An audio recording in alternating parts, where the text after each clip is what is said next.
Kepolisian daerah Aceh menggagalkan penyelundupan ratusan kilogram narkoba jenis sabu-sabu dan ribuan pil ekstasi di Aceh Timur dan Aceh Tamiang, Aceh. Informasi selengkapnya akan disampaikan Al-Hadi Habibi. Hadi, bagaimana kronologis petugas dari BNN dan kepolisian menggagalkan penyelundupan ratusan kilogram sabu ini?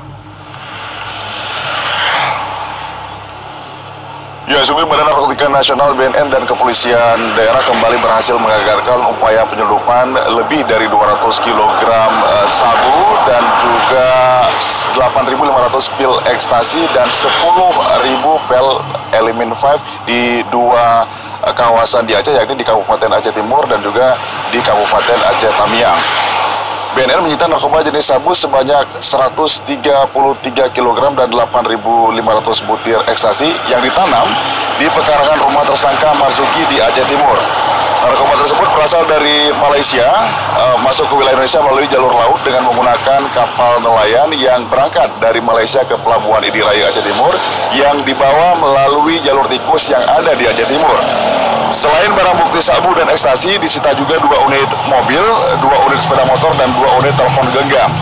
Sementara di Aceh Tamiang, sumi narkoba jenis sabu-sabu ini dibawa menggunakan kendaraan bermotor melalui jalur lintas Sumatera Jalan Banda Aceh Medan di Aceh Tamiang, dan pelaku memasukkan sabu dalam karung sebelum diedarkan kembali.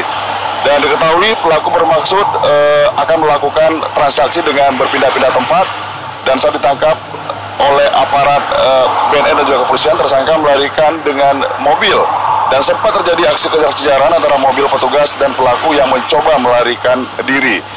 Aparat kemudian berhasil menangkap 1 orang pelaku saat mobilnya terperosok ke dalam parit, namun pelaku lain berhasil melarikan diri. Sementara di kawasan Aceh Tamiang, di kawasan ini BNN berhasil menyita 30 kg sabu, juga berasal dari jaringan